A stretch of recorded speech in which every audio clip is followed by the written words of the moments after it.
Zachée était un homme riche, oui, parce qu'il était collecteur d'impôts. C'est lui que les Romains ont choisi pour prendre des impôts des gens. Et par ces faits, il était considéré comme un pécheur public, rejeté par tout le monde. Et voilà, il a tout ce qu'il faut pour vivre la vie sur cette terre. Le matériel, de l'argent, tout ce qu'il faut. Mais voilà qu'il a un désir. Soudainement, il a eu un désir profond de chercher quelque chose qu'il n'a pas, quelque chose de plus grand encore. C'est un mystère. Cette chose-là, c'est l'au-delà, c'est la vie spirituelle. Ayant entendu que Jésus était de passage dans sa ville, il décide donc d'aller le rencontrer, de le voir. Mais il n'y parvient pas parce qu'il y avait tellement de gens qui suivaient Jésus et surtout qu'il avait une petite taille. C'est un obstacle pour lui. Il prend des moyens.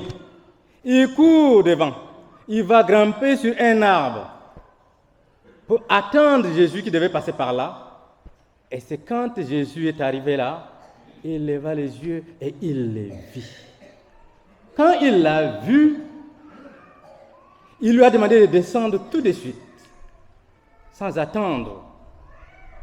Il lui dit, il veut habiter chez lui aujourd'hui. Zachée descend et il accueille Jésus. Il l'amène chez lui. Arrivé chez lui, il dit à Jésus, c'est la conversion. Quand je fais des torts, je vais rendre au quadruple.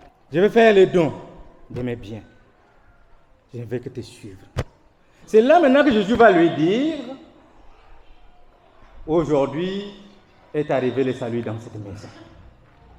Car lui aussi est un enfant d'Abraham.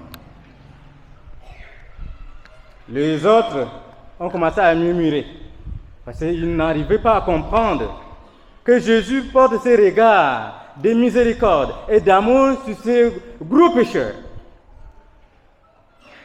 rejetés par toute la population. Mais Jésus lui dit, lui aussi, c'est un enfant d'Abraham. Dieu l'a aussi créé. Voyez-vous? Nous, aujourd'hui, nous sommes un peu comme Zachée,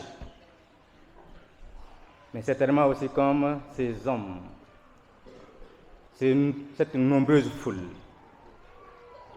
Nous sommes aussi certainement comme Jésus. Voilà les trois protagonistes de cette scène. D'abord comme Zachée. Chacun de nous travaille, il a quelque chose pour se nourrir, quelque chose pour se vêtir, il a une maison où il habite, ok? Il a de la richesse pour vivre cette vie. Mais nous voici ici, nous cherchons quoi? Il y a quelque chose qui nous manque. Au-delà de ce que nous avons, ce n'est pas l'argent qu'on est venu chercher ici. Ce n'est pas les biens matériels que nous sommes venus chercher ici. Nous sommes venus chercher quoi? Nous sommes venus chercher le salut. Nous sommes venus chercher la vie spirituelle. Ce qui est au-delà de ce que nous avons dans nos maisons. Mais les obstacles sont nombreux. Oui. Nous avons pourtant ces moyens. Pas seulement la messe. Nous avons le groupe de prière. Nous avons, j'allais dire, l'adoration. Nous avons les sacrements. Il y en a beaucoup. Tout ça, ce sont des moyens que le Seigneur lui-même a mis à notre disposition pour que nous puissions le rencontrer, le voir. Il y a des mouvements dans notre Église. À chacun d'intégrer. Il y a même des gens qui appartiennent à 2-3 groupes, prennent ces moyens-là pour rencontrer le Seigneur, groupe de prière.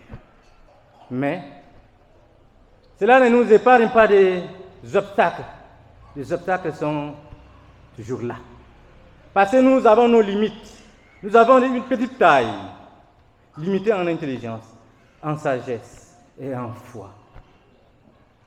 Il nous faut encore et encore chercher ces moyens-là. C'est pourquoi chaque dimanche, nous devons venir. Pas dire seulement une fois, aller une fois seulement à la messe, le mois ou dans un an.